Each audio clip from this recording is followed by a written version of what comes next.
Hello friends, कैसे हैं आप लोग। उम्मीद है आप लोग बहुत अच्छे होंगे। फ्रेंड्स, आप सभी का हमारे यूट्यूब चैनल एक एजुकेशनल स्क्वाड में स्वागत है। फ्रेंड, आज का जो हमारा टॉपिक है वो है कबड्डी। और कबड्डी का आज हम लोग कोड जो होता है उस पर डिस्कस करेंगे, उसकी मेजरमेंट क्या है, उसके रूल्स क्या हैं, और कबड्डी से जो भी महत्वपूर्ण पॉइंट बन रहे होंगे उन सारे बिंदु पर हम लोग डिस्कस करेंगे। तो चलिए फ्रेंड्स, उन पॉइंट पर जाने से पहले हम लोग पहले इसके कोड की जो मेजरमेंट होती है उसको देख लेते हैं, फिर तत्काल चलते हैं अपने क्वेश्चंस पे। ठीक है, तो सबसे पहले जो कबड्डी का कोड होता है ये एक रेखा होती है जिसे हम मिड लाइन बोलते हैं। ठीक है, मिड लाइन के माध्यम से ये कोड को बराबर बराबर दो हिस्सों में बांट देती है। ठीक है, ये वाली जो रेखा होती है ये दरअसल मिड लाइन होती है, इसी को सेंटर लाइन भी बोलते हैं। ठीक है ये जो रेखा होती है बराबर बराबर दो भागों में कोड को बांट देती है। ठीक है, फिर इसके बाद ये वाली जो रेखा होती है ये वाली, इसको बोलते हैं बक लाइन। ठीक है, क्या बक लाइन बोलते हैं।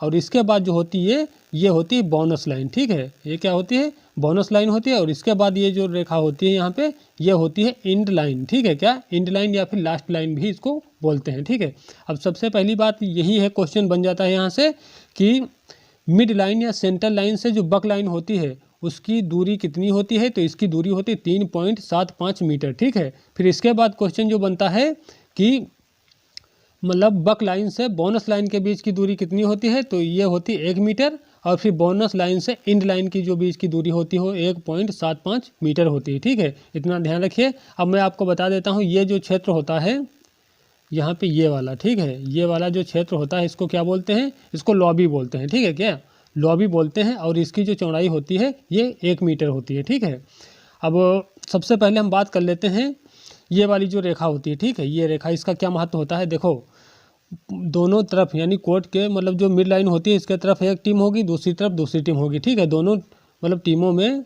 यानी कोर्ट के दोनों तरफ 7-7 प्लेयर होते हैं। ठीक है, अब मान लो जैसे कि अभी हम बात करेंगे इस वाली रेखा की। ठीक है, ये वाली जो रेखा है इस रेखा की बात करते हैं, इसका महत्व क्या होता है यानी बक लाइन की। ठीक है, देखो यहाँ से मान लो कोई रेडर उसको बोलते हैं जो कबड्डी शब्द बोलते हुए अपनी विपक्षी टीम में जाता है रेड डालने के लिए। ठीक है, उसको रेडर बोलते हैं। ठीक है, ये मान लो यहाँ से प्लेयर चला कबड्डी बोलते हुए और यहाँ पर आ गया, और इस बक लाइन को, ठीक है, ये इस बक लाइन को रेडर को क्रॉस करना अनिवार्य होता है। ठीक, ये यहाँ से जाकर इसको क्रॉस करके आ जाता है, तब ये क्या होगी, सफल रेड मानी जाएगी। ठीक है, फिर इसके बाद ये होना अनिवार्य है, अगर जो कोई रेडर है यहाँ से चला और इसको टच नहीं किया, ऐसे ही वापस चलाया, तो वो असफल रेड मानी जाएगी, वो सफल रेड नहीं मानी जाएगी। ठीक है, सफल रेड होने के लिए ये जो बक लाइन होती है इसको क्रॉस करना अनिवार्य होता है, तभी आप बोनस पाते हैं या अंक पाते हैं, नहीं पाते वो मैटर नहीं करता है। लेकिन सफल रेड तभी होगी जब आप इस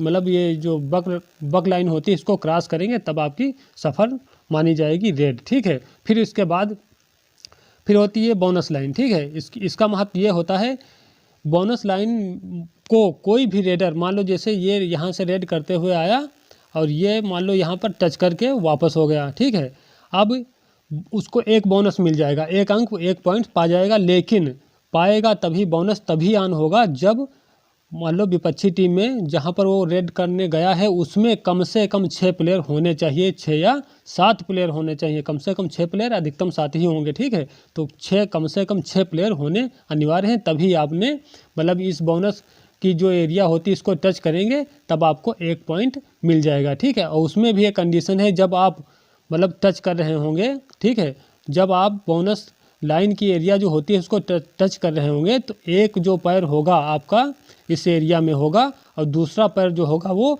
कुछ समय के लिए हवा में होना ज़रूरी है। ठीक है, एक पैर किस में होगा, जो बोनस एरिया है उसमें होगा, और दूसरा जो पैर है वो हवा में कुछ समय के लिए हवा में होना अनिवार्य है, तभी आपका सही बोनस माना जाएगा, तभी आपको 1 पॉइंट मिलेगा। ठीक है, अब इसके बाद मैं आपको बता देता हूँ, जो रेडर होता है यहाँ पर मान लो जहाँ से चला इसको रेडर बोलते हैं, जो कबड्डी शब्द का उच्चारण करता है उसको क्या बोलते हैं, रेडर बोलते हैं, जो दूसरे की टीम में रेड करने जाता है। ठीक है, और वो जो मुँह से लयबद्ध तरीके से कबड्डी शब्द का उच्चारण करता है उसको काइंट बोलते हैं। ठीक है, काइंट बोलते हैं।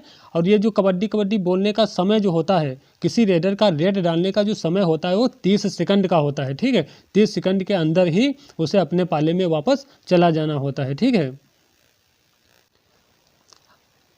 अब बात कर लेते हैं इस लॉबी की। ठीक है, लॉबी की बात कर लेते हैं। देखो, लॉबी तभी एक्टिवेट होगी, ठीक है। ये कोर्ट का हिस्सा नहीं है, लेकिन जब संघर्ष के समय जब होता है तब उस संघर्ष के समय जो लॉबी जो होती है वो कोर्ट का हिस्सा बन जाती है। जैसे संघर्ष का मतलब यही है, जैसे मान लो कोई रेडर यहाँ मान लो ये, ठीक है, ये रेडर यहाँ से रेड करता हुआ आया है, ठीक है। अब किसी खिलाड़ी को टच कर लिया, ठीक है, यहाँ पर कोई खिलाड़ी है, इसको टच कर लिया और टच करने के बाद यदि ये यहाँ पहुँच जाता है, तब लॉबी में पहुँच गया, तब कोई दिक्कत नहीं है। वो टच किए बिना किसी प्लेयर को, यानी डिफेंडर प्लेयर को टच किए बिना यदि लॉबी में चला जाता है तब वो फाउल माना जाएगा, ठीक है। यदि टच कर लिया है और टच करने के बाद यदि लॉबी से होकर वो निकलता है, जाता है, तब वो सही माना जाएगा, उसको पॉइंट भी मिलेगा, ठीक है। और कोई भी रेडर होता है, उसको रेड करने जब जाता है तो उसको दो तरीके से पॉइंट मिल जाते हैं, ठीक है। एक तो जैसे यहाँ से रेड करता हुआ गया, किसी प्लेयर को उसने छू लिया तब उसको पॉइंट मिल जाएगा, ठीक है। या फिर बोनस लाइन को टच करके आ गया, ठीक है, बोनस लाइन को जो एरिया है उसको टच कर लिया तब पा गया, ठीक है। तो दो तरीके से पाता है, एक तो प्लेयर को टच करने से, दूसरा जो बोनस लाइन होती है उसको टच करने से पा जाता है, ठीक है। और इसमें होता है एक, जैसे बोनस लाइन को यदि आप टच करते हैं तो आपको 1 अंक मिलेगा, ठीक है। यदि मान लो आपको 2 खिलाड़ी ने पकड़ लिया तो 2 पॉइंट मिल जाएंगे, 3 ने पकड़ा 3, 4 ने पकड़ा 4, 5 ने, मतलब जितने पकड़ेंगे उतने आपको पॉइंट मिल जाएंगे, ठीक है। कुछ इस तरीके से होता है। चलिए अगला देखते हैं। और यहाँ जो ये होता है सिटिंग ब्लॉक, ठीक है। सिटिंग ब्लॉक होता है, यहाँ पर जो भी खिलाड़ी आउट हो जाता है उसको क्या यहाँ पर बैठना होता है, ठीक है। जो भी खिलाड़ी आउट होगा वो यहाँ पर बैठेगा, और ये मतलब जो इंड लाइन होती है उससे 2 मीटर दूरी पे बना होता है, ठीक है। 2 मीटर दूरी पर बना होता है इंड लाइन से, और इसमें जो भी खिलाड़ी आउट हो जाता है यानी मारा जाता है उसको यहाँ पर बैठना होता है, ठीक है। यहाँ पर बैठना होता है प्लेयर्स को। और कोर्ट की लंबाई चौड़ाई तो आपको पता ही है, जो इसकी लंबाई होती है, यानी जो कोर्ट की जो लंबाई होती है वो कितनी होती है, 13 मीटर होती है, और इसकी जो चौड़ाई होती है वो 10 मीटर होती है, ठीक है। यानी 10 बाई 13 मीटर का जो होता है कोर्ट होता है किसका, मेंस और जूनियर बॉयज़ का, ठीक है। मेंस और जूनियर बॉयज़ का कितना होता है, 10 बाई 13 मीटर, और जो वोमेंस हैं या फिर जूनियर गर्ल्स होती हैं उनका 12 बाई 8 मीटर का होता है कोर्ट, ठीक है, ध्यान रखिएगा। अब फ्रेंड में थोड़ा, अब क्वेश्चन पर जाने से पहले आपको थोड़ा इससे कुछ महत्वपूर्ण जो बिंदु हैं उस पर हम डिस्कस कर लेते हैं, ताकि क्वेश्चन को समझने में आसानी हो जाएगी, ठीक है। तो देखो, कबड्डी जो होता है, ठीक है, कबड्डी का जो खेल होता है वो टास्क के माध्यम से होता है, ठीक है। टास्क करके कबड्डी के खेल की जो है शुरुआत की जाती है। जो टास्क जीतता है उसे यह विकल्प मौजूद हो जाता है कि वो रेड करना चाहता है पहले, या मतलब डिफेंस करना चाहता है, कैप्चर करना चाहता है, ठीक है। उसके पास जो भी टास्क जीतेगा उसके पास ये ऑप्शन खुला रहता है, वो चाहे तो रेड करे, चाहे तो आप डिफेंस में यानी कैप्चर करे, ठीक है। ये उसका मौका बन जाता है, वो उसके इच्छानुसार वो चाहे तो अपना कोर्ट को चुनने का और रेड को चुनने का, वो रेड चाहे तो रेड करे, या फिर चाहे तो रेड करे, या फिर चाहे तो आप डिफेंस में कैप्चर करने को, मतलब उसकी इच्छा पे डिपेंड करता है, ठीक है। फिर उसके बाद क्या होता है, जो टीम पहले हाफ में, ठीक है, जो टीम पहले हाफ में रेड नहीं की थी, ठीक है, उसे दूसरे हाफ में रेड करने का मौका प्राप्त होता है, ठीक है। मान लो जैसे मैंने टॉस जीता या नहीं भी जीता, तो मान लो किसी एक टीम ने मतलब पहले जो क्या किया, मतलब रेड कर ली, तो दूसरा जब हाफ वो ख़त्म होने के बाद जब दूसरा हाफ चालू होगा तो उस कंडीशन में क्या होगा, जिसने नहीं की थी उसने शुरुआत करना है रेड से, ठीक, वो रेड डालेगा पहले, ठीक है। ये चीज़ हो गई। और फिर इसके बाद बात कर लेते हैं हम कि कबड्डी खेल में कुल कितने प्लेयर होते हैं। तो कुल 12 प्लेयर होते हैं, जिसमें से 7 प्लेयर जो हैं प्लेइंग प्लेयर होते हैं, यानी जो फील्ड में कोर्ट में खेलते हैं, और 5 जो होते हैं वो रिजर्व में यानी सब्स्टिट्यूट प्लेयर होते हैं, ठीक है। आपको कोर्ट तो बता ही दिया है कि 13 बाई 10 मीटर का जो होता है पुरुष और जो जूनियर बॉयज़ होते हैं उनके लिए होता है, और जो महिलाएं होती हैं उनके लिए महिलाएं और जूनियर जो गर्ल होती हैं उनके लिए कितना होता है, 12 बाई 8 का होता है, ठीक है, 12 बाई 8 मीटर का होता है। फिर इसके बाद जो कबड्डी का जो खेल होता है इसमें 3 प्रकार के रेफरी कार्ड यूज करता है, ठीक है, ग्रीन, येलो, रेड, ठीक है। जो ग्रीन होता है उसका मतलब होता है चेतावनी, जो येलो कलर का कार्ड दिखाया जाता है उसका मतलब होता है 2 मिनट, हालांकि वो भी एक चेतावनी होती है, लेकिन इसमें येलो कार्ड दिखाने पर 2 मिनट का जो है खेल से बाहर होना खिलाड़ी को तय होता है, ठीक है। फिर उसके बाद रेड कार्ड होता है। रेड कार्ड में क्या होता है, जिस भी खिलाड़ी को रेड कार्ड दिखाया जाएगा तो उस खेल से यानी उस मैच से या फिर उस पूरे टूर्नामेंट से उसको बाहर कर दिया जाता है। ये डिपेंड करता है रेफरी की इच्छा पे, और रेफरी की इच्छा से पहले उसकी गलती पर कि उसने कितनी बड़ी गलती की है, मतलब मिसबिहेव किया है या रूल कंडक्ट किए हैं, उस पर डिपेंड करता है किस मतलब स्तर की उसने गलती की है तो उस तरीके से यदि रेफरी चाहे तो उसको मतलब उसकी गलती के अनुसार उस खेल में खिलाए ना खिलाए, चाहे तो पूरे टूर्नामेंट से बाहर कर दे। ठीक है, वो रेफरी पे डिपेंड करता है। और जो इसमें जो ग्रीन कार्ड होता है इसको मतलब लगातार एक बार किसी को ग्रीन कार्ड दिया गया चेतावनी के लिए, यदि वो नहीं संभला दोबारा से फिर उसको ग्रीन कार्ड दिखाया गया किसी कारणवश, तो वो जो 2 बार ग्रीन कार्ड होगा वो ऑटोमेटिक वो येलो कार्ड बन जाता है। ठीक है, येलो कार्ड बन जाएगा, फिर उससे 2 मिनट के लिए खेल से बाहर रहना पड़ेगा। ठीक है, ये रेड कार्ड मिलेगा, तो रेड कार्ड में क्या होगा, उसको उस खेल से या फिर थोड़ी मतलब बड़ी गलती करेगा तो पूरे टूर्नामेंट से उसको बाहर किया जा सकता है। ठीक है, ये बात हो गई। फिर इसके बाद इसमें जो ऑफिशियल होते हैं वो कुल 6 ऑफिशियल होते हैं, जो निर्णायक होते हैं 6 ऑफिशियल होते हैं। एक रेफरी होता है, 2 अंपायर होते हैं और एक रेफरी हो गया, 2 अंपायर हो गए, एक स्कोरर हो गया, 2 सहायक स्कोरर होते हैं। ठीक है, और इसमें बात कर लेते हैं इसके जो मैच की टाइमिंग होती है, जो मैच की अवधि होती है, इसमें पुरुष के लिए जो 40 मिनट होता है। ठीक है, पुरुष के लिए क्या होता है, 40 मिनट की खेल समय होती है कबड्डी की, जिसमें से 20-20 मिनट के 2 हाफ होते हैं। 20 मिनट का खेल होगा, उसके बाद 5 मिनट का रेस्ट होगा, फिर उसके बाद 20 मिनट का खेल होगा। ठीक है, इसी तरीके से महिलाएं जो होती हैं, महिलाओं के लिए क्या होता है, 30 मिनट का टाइम होता है कुल। 30 मिनट में जो होता है 15-15 मिनट के 2 हाफ होते हैं, यानी 15 मिनट का खेल होगा, 5 मिनट का रेस्ट होगा, 15 मिनट का खेल हो जाएगा। ठीक है, फिर इसके बाद क्या होता है, एक हाफ होने के बाद दोनों टीमें आपस में अपना स्थान अदला बदली कर लेती हैं, ये भी आपको पता है। ठीक है, और आपको मैंने बता ही चुका हूँ कि रेड करने की जो समय अवधि होती है रेडर द्वारा वो 30 सेकंड की होती है। यदि रेडर 30 सेकंड से ज़्यादा समय लेता है तो उसे आउट माना जाता है, अपोनेंट टीम को 1 पॉइंट भी दिया जाता है। फिर उसके बाद देख लेते हैं क्या है लंबी। ठीक है, लॉबी जो होती है उस समय एक्टिवेट हो जाती है जब रेडर किसी प्लेयर को टच कर लेता है, तब वह जो है मतलब कोर्ट का हिस्सा बन जाती है। ठीक है, ये आपको मैंने बता ही चुका हूँ कि लॉबी उस समय एक्टिवेट होती है जब संघर्ष का समय होता है, यानी एक दूसरे में प्लेयर जो होते हैं वो संपर्क में आते हैं, उस समय जो है लॉबी एक्टिवेट हो जाती है, कोर्ट का हिस्सा मानी जाती है। ठीक है, फिर होती है बोनस पॉइंट। बोनस पॉइंट के लिए विपक्षी टीम में कम से कम कितने प्लेयर होने चाहिए, कम से कम 6 प्लेयर होने चाहिए। ठीक है, फिर उसके बाद क्या होता है, यदि 2 रेडर, एक मान लो जैसे कोई रेडर है, ठीक है, रेडर है, वो क्या किया, जो रेडर है मान लो ये टीम है कोई, ठीक है, ये टीम है, इसमें से कोई 2 रेडर एक साथ चले गए। ठीक है, तो रेड जो होती है इसकी रेड वहीं पर ख़त्म हो जाएगी और इन लोगों को मौका मिल जाएगा, इस वाले टीम को मौका दे दिया जाएगा। ठीक है, ध्यान रखिएगा। और इसमें जो मैच का विजेता होता है वो मतलब जो मैच का समय होता है, ठीक है, मैच का जो समय होता है, समय समाप्त होने पर अधिक अंक वाला जो होता है उसको विजेता घोषित किया जाता है। ठीक है, इसमें जो मैच मतलब 40 मिनट का समय होता है, 40 मिनट का खेल पूरा होगा और उस 40 मिनट का जैसे ही खेल पूरा होगा, जो फिर जिस टीम के अंक ज़्यादा होंगे उसको विजेता घोषित कर दिया जाता है। ठीक है, अब चलिए हम सीधा अपने क्वेश्चन पे चलते हैं और वहाँ पर फिर क्वेश्चन में जो भी डिस्कस करने वाला होगा वहाँ पर हम कर लेंगे। ठीक है, तो चलिए फ्रेंड्स, ये रहे कुछ प्रश्न, देखते हैं क्या हैं, और यहाँ जो भी मान लो डिस्कस करने वाला होगा उस पर हम लोग डिस्कस करते हुए चलेंगे। ठीक है, तो चलिए देखते हैं। कबड्डी खेल का जन्मदाता देश है, तो कबड्डी खेल का जन्मदाता देश जो है वो भारत है, और भारत में भी तमिलनाडु से इसकी शुरुआत मानी जाती है। ठीक है, अगला है कबड्डी की प्रमुख शैलियां हैं, तो कबड्डी की प्रमुख जो शैलियां हैं वो संजीवनी कबड्डी हो गई, अमर कबड्डी है, गामनी कबड्डी है और सर्कल कबड्डी है। सर्कल कबड्डी को पंजाबी कबड्डी भी बोलते हैं। ठीक है, और वर्तमान समय में जो सबसे ज़्यादा प्रचलित है या लोकप्रिय है वो कौन सी कबड्डी की शैली है, वो संजीवनी शैली है। ठीक है, क्या संजीवनी कबड्डी जो शैली होती है वो सबसे ज़्यादा लोकप्रिय है, प्रचलित है वर्तमान समय में, यानी प्रेजेंट टाइम में सबसे ज़्यादा लोकप्रिय या प्रचलित कबड्डी शैली कौन है, तो संजीवनी है। ठीक है, अगला देखते हैं। कबड्डी कोर्ट की लंबाई चौड़ाई पुरुषों के लिए कितनी होती है, तो ये होती है जो लंबाई होती है वो 10 होती है, 13 होती है, जो कि जो चौड़ाई होती है वो 10 मीटर होती है। ठीक, यानी 13 बाई 10 मीटर का जो होता है कबड्डी का कोर्ट होता है पुरुषों के लिए। ठीक है, और महिलाओं के लिए बात करी जाए तो महिलाओं के लिए 12 जो होती है लंबाई होती है और जो 8 मीटर होती है वो चौड़ाई होती है कबड्डी कोर्ट की। अगला देखते हैं।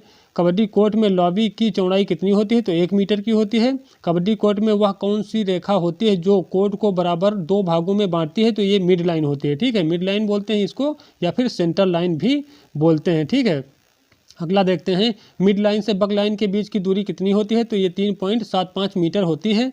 बक लाइन से बोनस लाइन के बीच की दूरी कितनी होती है, तो ये 1 मीटर होती है। बोनस लाइन से इंड लाइन के बीच की दूरी कितनी होती है, तो 1.75 मीटर होती है। इंड लाइन से 2 मीटर दूर लगे सेटिंग ब्लॉक्स की लंबाई व चौड़ाई कितनी होती है। तो जो सेटिंग ब्लॉक होता है जहाँ पर आउट हुआ प्लेयर बैठता है उसकी जो लंबाई चौड़ाई कितनी होती है, तो 8 मीटर लंबा होता है, 1 मीटर चौड़ाई होती है सेटिंग ब्लॉक्स की। ठीक है, अगला देखते हैं कबड्डी खेल में खिलाड़ियों की कुल संख्या होती है। तो ये होती है कुल 12 प्लेयर होते हैं, जिसमें से 7 प्लेयर जो होते हैं वो प्लेइंग प्लेयर होते हैं, बाकी 5 जो होते हैं रिजर्व होते हैं, सब्स्टिट्यूट होते हैं। ठीक है, कबड्डी खेल की समय अवधि होती है तो ये कुल 40 मिनट का खेल होता है, जिसमें से 2 हाफ होते हैं 20-20 मिनट के, और 5 मिनट का दोनों हाफ के मध्य जो होता है वो इंटरवल के या इनिंग ब्रेक कह लीजिए 5 मिनट का होता है इंटरवल टाइम। ठीक है, 20-20 मिनट का गेम होता है और उसके बीच में 5 मिनट का जो है क्या होता है मध्य अवकाश होता है या इंटरवल होता है। ठीक है, अगला है महिला कबड्डी खेल की समयावधि क्या होती है। तो इसकी कुल समयावधि 30 मिनट होती है और 2 हाफ में होती है 15-15 मिनट के, और बीच में जो होता है यानी 2 हाफ के मध्य जो होता है, जैसे एक हाफ खत्म होगा उसके बाद 5 मिनट का रेस्ट हो गई, यानी कहने का मतलब 15 मिनट का गेम होगा, फिर 5 मिनट का रेस्ट होगा, फिर 15 मिनट का गेम हो जाएगा। ठीक है, अगला देखते हैं प्रत्येक टीम को हर हाफ में 30-30 सेकंड के कितने टाइम आउट मिलते हैं। तो प्रत्येक टीम को 30-30 सेकंड के 2 टाइम आउट मिलते हैं। ठीक है, अगला देखते हैं कबड्डी खेल के शुरुआत में यह कैसे निर्धारित किया जाता है कि पहले रेड कौन करेगा। तो ये टास्क के द्वारा निर्धारित किया जाता है, जो टास्क जीतता है वो चाहे तो पहले रेड करे या फिर चाहे डिफेंड करे। ठीक है,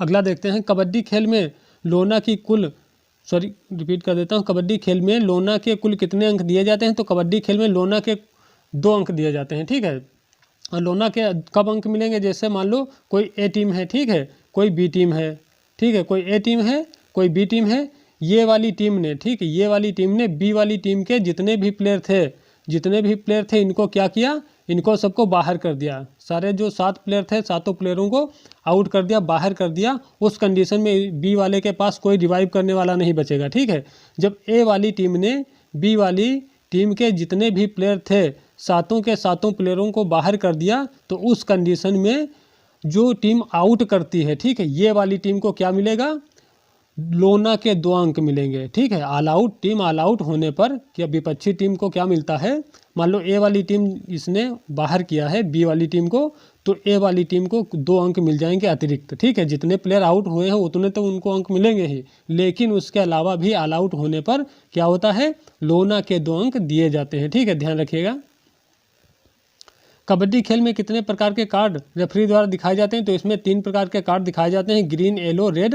ग्रीन का मतलब होता है चेतावनी, येलो का मतलब होता है क्या होता है, येलो का मतलब 2 मिनट का मतलब निष्कासन, यानी खेल से 2 मिनट वो बाहर रहेगा। और यदि किसी प्लेयर को रेड कार्ड दिखाया जाता है तो रेड कार्ड का मतलब होता है कि खेल से या फिर पूरे टूर्नामेंट से उसको बाहर कर दिया जाता है। वो उसकी प्लेयर की गलती पे डिपेंड करता है कि किस स्तर की उसने गलती करी है। ठीक है, और इसमें जो ये ग्रीन कार्ड होता है, किसी प्लेयर को एक बार मिला है फिर उसको फिर मतलब दोबारा से ग्रीन कार्ड मिल गया, यानी किसी प्लेयर को 2 बार ग्रीन कार्ड मिलने का मतलब होता है वो ऑटोमेटिक जो 2 बार ग्रीन कार्ड मिलेगा वो येलो कार्ड में तब्दील हो जाएगा। ठीक है, अगला देखते हैं कबड्डी खेल में ग्रीन कार्ड का मतलब होता है, तो ग्रीन कार्ड का मतलब होता है चेतावनी। ठीक है, चेतावनी। और येलो का कार्ड का मतलब होता है 2 मिनट के लिए खेल से बाहर होना। और फिर ये जो है मतलब रेड कार्ड का मतलब यही होता है खेल या टूर्नामेंट से बाहर हो जाना। ठीक है, अगला देखते हैं जब एक ही खिलाड़ी को 2 बार ग्रीन कार्ड दिखाया जाता है तो उसका संकेत क्या होता है। तो उसका संकेत होता है येलो कार्ड हो जाता है ऑटोमेटिकली। ठीक है, कबड्डी खेल में रेडर को रेड डालने के लिए कितना समय दिया जाता है। तो रेड डालने के लिए 30 सेकंड का समय दिया जाता है। ये 30 सेकंड से ज़्यादा टाइम लेता है वो, तो वो आउट मान लिया जाता है। ठीक है, और ये जो कबड्डी शब्द का उच्चारण जो होता है, मान लो जैसे ये कोई रेखा है, ठीक है, एक टीम इधर है एक टीम इधर है, अब यहाँ से रेडर चला। ठीक है, अब रेडर को क्या है, इस रेखा के इस पार आकर कबड्डी नहीं बोलना है, अपनी ही एरिया में जब वो रहेगा वहीं से उसको क्या करना है, इस रेखा के अंदर से ही स्टार्ट कर देना है कबड्डी शब्द का उच्चारण करना। ठीक है, और ये जो कबड्डी शब्द का उच्चारण होता है 30 मिनट तक किया जाता है दूसरे की मतलब कोर्ट में। ठीक है, अब 30 मिनट के अंदर ही उसको वापस हो जाना होता है। अगला देखते हैं रेडर द्वारा कबड्डी शब्द बोलना क्या कहलाता है। तो कबड्डी शब्द बोलना कैंट कहलाता है। ठीक है, अगला देखते हैं किसी टीम के द्वारा 2 बार लगातार रेड खाली जाने पर तीसरी रेड को क्या कहा जाता है। ठीक है, तो इसको डू और डाई रेड। ठीक है, डू और डाई रेड कहा जाता है। मान लो जैसे कोई टीम है, ठीक है, अब ये वाली टीम क्या ये एक ये वाली टीम है, एक ये वाली टीम है, ठीक है। मान लो जैसे कि इस वाली टीम ने एक बार यहाँ पर गया, एक बार गया खाली चलाया, मतलब कोई पॉइंट नहीं पाया। यहाँ का फिर एक रेडर गया, यहाँ पर चला गया रेड डालने, कुछ भी करके नहीं लाया। लेकिन अब जब ये तीसरा रेडर जाएगा यहाँ पर लगातार, तब तीसरा रेडर ये अब इसके लिए मजबूरी बाध्यता ये अनिवार्यता हो जाएगी कि अब यहाँ पर या तो ये पॉइंट लेकर आए या पॉइंट देकर आए, ठीक है। अब वो नहीं चलेगा कि आप गए और बक लाइन को क्रॉस किया, वापस चले आए बिना पॉइंट लिए, ठीक है। 2 बार आपको मौका मिलेगा, 2 बार आप जाएं, मतलब क्रॉस लाइन को क्रॉस करके पॉइंट पाएँ, ना पाएँ तो कोई बात नहीं है। लेकिन तीसरी बार यदि आप जाते हैं खाली हाथ नहीं आ सकते, आपको या तो अंक लाना पड़ेगा या अंक देकर आना पड़ेगा, ठीक है। इसी को बोलते हैं डू और डाई, ठीक है। क्या बोलते हैं? डू और डाई डेड बोलते हैं, ठीक है। अगला देखते हैं, एक टीम द्वारा अपनी विरोधी टीम को ऑल आउट करने पर कितने अंक अतिरिक्त मिलते हैं।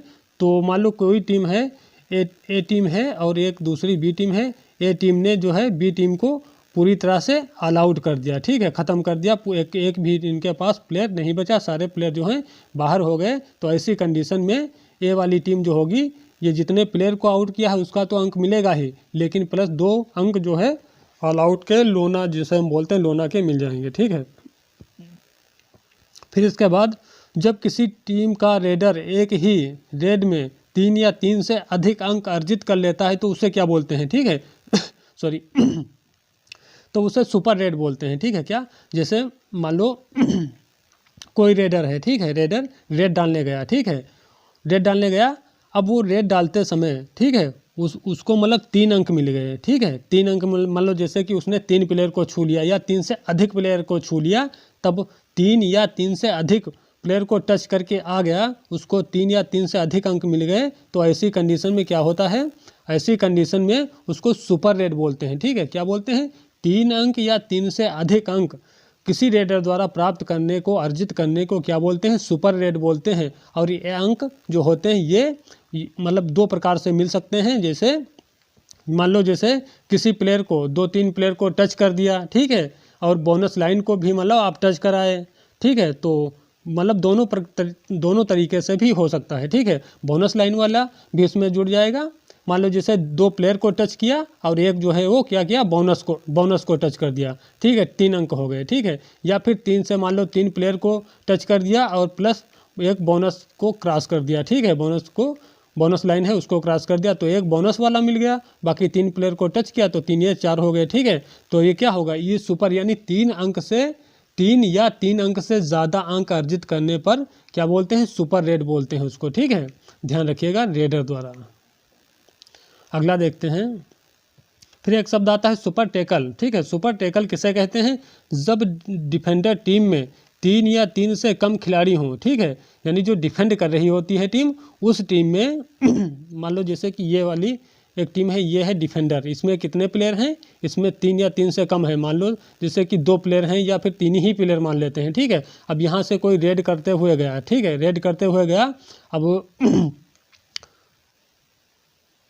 अब यहाँ पे मतलब ये रेडर गया रेड करने के लिए, ठीक है। अब यहाँ पर यदि रेडर को, ठीक है, रेडर जो रेड करने आया है यहाँ से चलकर, यदि ये प्लेयर जो 2 या 3 या 1 जो प्लेयर बचे हैं, यानी 3 से कम जो प्लेयर बचे हैं, यहाँ पर यदि रेडर को पकड़ लेते हैं, उसको आउट कर देते हैं, तो इनको क्या मिलेगा? 1 अंक अतिरिक्त मिल जाएगा, ठीक है। 3 या 3 से कम प्लेयर होंगे, यदि मान लो यहाँ से रेडर गया तो इस रेडर को क्या किया, इन्होंने पकड़ लिया, वापस नहीं आने दिया, यानी आउट कर दिया। तो इस कंडीशन में ये वाली जो टीम होगी, ठीक है, ये वाली जो टीम थी, इसको 1 अंक ज़्यादा मिल जाएगा, मतलब डबल अंक मिल जाएंगे। 1 अंक तो मिलेगा रेडर को पकड़ने का, और 1 मतलब क्या मिलेगा? सुपर टैकल है, तो इसलिए आपको 1 अंक अतिरिक्त मिल जाएगा डिफेंडर टीम को, ठीक है। ध्यान रखिएगा, इसको एक बार रिपीट कर देता हूँ। सुपर टैकल किसे कहते हैं? जब डिफेंडर टीम में 3 या 3 से कम खिलाड़ी हों और डिफेंडर टीम रेडर को आउट कर दे तो डिफेंडर टीम को 1 अतिरिक्त अंक दिया जाता है, ठीक है। ध्यान रखिएगा। अगला देखते हैं, मैच टाई होने पर क्या होता है, ठीक है। मैच टाई होने पर क्या होता है? तो मान लो जैसे 40 मिनट का गेम हुआ और 40 मिनट के गेम होते होते मैच मतलब बराबर अंकों पे, पॉइंट्स पे पहुंच गया। उस कंडीशन में क्या होगा? तो उस कंडीशन में 5-5 रेड डालने का जो रूल होता है वो लागू हो जाएगा, ठीक है। तो दोनों टीमों को 5-5 रेड डालने का मौका दिया जाएगा, दोनों टीमों को, ठीक है। अगर दोनों टीमों को क्या होगा, 5-5 रेड डालने का मौका दिया जाता है, ठीक है। पहले, और इसमें कंडीशन यही होती है, जो पहले वही रेड जो पहले रेड डालता है, ठीक है, वही टीम मतलब रेड डालेगी। कहने का मतलब यही है कि जो पहले हाफ में यानी मैच के शुरुआत में जिसने रेड डाली थी वही टीम, ठीक है, वही टीम मतलब इसमें 5-5 जो रेड वाला नियम लागू हुआ तो वही टीम पहले रेड डालना स्टार्ट करेगी, ठीक है। देखो कहने का मतलब यही है, 5-5 रेड डालने का मौका दिया जाता है दोनों टीम को, ठीक है। और यहाँ पर शुरुआत रेड डालने की वही टीम करेगी जिसने मैच शुरू होने से जब शुरुआत हुई थी, जिसने रेड डाली थी उसी को फिर से रेड डालने का पहले मौका मिलेगा जब 5-5 रेड डालने का रूल्स लागू होगा, ठीक है। फिर इसके बाद क्या है, फिर इसके बाद यदि 5-5 जो है रेड डालने का मौका मिला, यहाँ पर भी उस समय में क्या हुआ, नहीं हो पाया, यहाँ पर भी टाई रहा, तो उसके बाद फिर गोल्डन रेड का मौका दिया जाता है, ठीक है। और गोल्डन रेड का मौका दिया जाता है, इस कंडीशन में क्या होता है, इस कंडीशन में गोल्डन रेड से पहले टॉस होता है, जो भी टॉस जीतता है उसको रेड डालने का पहले मौका मिलता है, ठीक है। और बाई चांस यदि गोल्डन रेड में भी क्या होता है, मैच टाई हो जाता है, तो फिर उसके बाद में क्या होता है, टॉस करके हार जीत का निर्णय लिया जाता है, ठीक है। सिक्के द्वारा टॉस किया जाता है, जो भी टॉस जीत जाता है उसको मतलब विजेता घोषित कर दिया जाता है, ठीक है। तो अब अगला देखते हैं, अब कबड्डी से संबंधित कुछ अन्य महत्वपूर्ण प्रश्न हैं, उन पर डिस्कस कर लेते हैं इसके इतिहास से संबंधित। तो कबड्डी खेल को अन्य किन नामों से जाना जाता है, तो कबड्डी खेल को किन किन नामों से जाना जाता है, हु तू तू, ठीक है, क्या हु तू तू, इसको महाराष्ट्र हो गया, मध्य प्रदेश हो गया, और गुजरात में इसे क्या बोला जाता है, हु तू तू बोला जाता है, ठीक है। अगला देख, और चेडू गुडू जो है इसको तमिलनाडु, आंध्र प्रदेश और तेलंगाना और कर्नाटक में बोला जाता है, ठीक है। तमिलनाडु, आंध्र प्रदेश, तेलंगाना और कर्नाटक में क्या बोला जाता है, चेडू गुडू बोला जाता है, ठीक है। जो कबड्डी शब्द है, कबड्डी उत्तर भारत व पाकिस्तान में इसे कबड्डी ही बोला जाता है, ठीक है। उत्तर भारत और पाकिस्तान में क्या बोलते हैं, कबड्डी बोलते हैं। हुडूडू, ठीक है, क्या है, हुडूडू है, ठीक है। हुडूडू बांग्लादेश में बोला जाता है, और भौतिक मालदीव में इसे भौतिक बोला जाता है, और नेपाल में इसे डोडो बोला जाता है, ठीक है, ध्यान रखिएगा। अगला देखते हैं, भारतीय कबड्डी संघ की स्थापना कब हुई, तो 1950 में भारतीय संघ कबड्डी की स्थापना हुई थी। अगला है, भारतीय कबड्डी संघ का मुख्यालय कहाँ है, तो ये कोलकाता में है। भारत में कबड्डी की प्रथम प्रतियोगिता कब आयोजित हुई, तो 1918 में और महाराष्ट्र में आयोजित हुई थी। अगला देखते हैं, विश्व में कबड्डी की पहली प्रतियोगिता कब आयोजित हुई, तो 1987 कोलकाता में आयोजित हुई थी। कबड्डी को एशियाई खेलों में कब शामिल किया गया, तो 1990 में बीजिंग चाइना में जो हुए थे वहाँ पर एशियाई खेल, वहाँ पर इसको शामिल किया गया था। कबड्डी खेल के अंतर्गत प्रथम अर्जुन अवार्डी कौन थे, तो ये थे सदानंद महादेव शेट्टी, ठीक है, यहाँ पे थोड़ा मिस्टेक हो गया है, शेट्टी होना चाहिए, ठीक है, सदानंद महादेव शेट्टी, ठीक है, कुछ इस तरीके से लिखा होगा, शेट्टी, ठीक है। अगला देखते हैं, इनको मिला कब था, 1972 में मिला था, ठीक है। महादेव शेट्टी को कब मिला था अर्जुन अवार्ड, तो ये मिला था 1972 में। अगला देखते हैं, किस ओलंपिक में कबड्डी खेल को प्रदर्शनी के तौर पर शामिल किया गया था, तो ये किया गया था 1936 में, ठीक है, 1936 बर्लिन ओलंपिक में किया गया था, HVPM के द्वारा, ठीक है, HVPM, ठीक है, हनुमान व्यायाम प्रसारक मंडल, जो कि इसकी स्थापना कब हुई थी, 1914 को हुई थी। इसके द्वारा हुआ था क्या, मतलब 1936 जो बर्लिन में ओलंपिक हुए थे वहाँ पर इसको मतलब बतौर प्रदर्शनी के प्रदर्शनी के तौर पर इसको जो ओलंपिक में शामिल किया था, मतलब किया गया था कबड्डी और खो खो खेल को, ठीक है। कब, 1936 बर्लिन ओलंपिक में, जहाँ से इसी ओलंपिक से हमारी जो मशाल यात्रा थी इसकी भी शुरुआत हुई थी, ठीक है, ध्यान रखिएगा। अगला देखते हैं, कबड्डी खेल के क्षेत्र में प्रथम द्रोणाचार्य अवार्डी कौन थे, तो ईश्वर प्रसाद राव थे, और इनको कब मिला था, 2002 में मिला था ईश्वर प्रसाद राव को द्रोणाचार्य अवार्ड, ठीक है, 2002 में। अगला देखते हैं, AKFI यानी amateur kabaddi federation of India की स्थापना कब हुई, तो इसकी स्थापना हुई थी 1973 में। अगला देखते हैं, AAKF यानी एशियन अमेच्योर कबड्डी फेडरेशन की स्थापना कब हुई, तो 1978 में हुई थी। अगला है,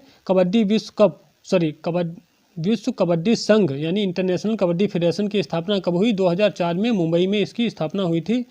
विश्व कबड्डी संघ का मुख्यालय कहाँ है? तो इसका मुख्यालय जयपुर राजस्थान में है। अगला है कबड्डी को इंडोनेशिया में क्या बोला जाता है? तो इसको चब बोला जाता है। मालदीव में कबड्डी को क्या बोला जाता है? तो भावतिक बोला जाता है।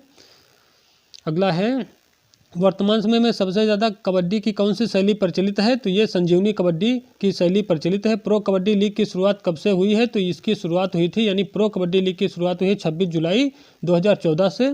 अगला है प्रो कबड्डी लीग का स्लोगन क्या है? तो इसका स्लोगन है ले पंगा। ठीक है। अगला है महिला कबड्डी विश्व कप की शुरुआत कब से हुई है? तो महिला कबड्डी विश्व कप की शुरुआत जो है वो 2012 से हुई थी। अगला है कबड्डी किस देश का राष्ट्रीय खेल है? तो कबड्डी जो है बांग्लादेश का राष्ट्रीय खेल है। और ये लास्ट हमारा क्वेश्चन है लाइक शेयर सब्सक्राइब, ये इसका आंसर आपके पास है। तो चलिए फ्रेंड्स, उम्मीद कर रहे हैं वीडियो आपको पसंद आया होगा। यदि अभी भी हमारे चैनल पर नए हैं, चैनल को सब्सक्राइब नहीं किया है तो चैनल को सब्सक्राइब कर लीजिए, लाइक करिए, अपने यार दोस्तों में शेयर भी कर दीजिए। मिलते हैं कल फिर एक नए वीडियो में नए टॉपिक के साथ में, तब तक के लिए जय हिंद जय भारत।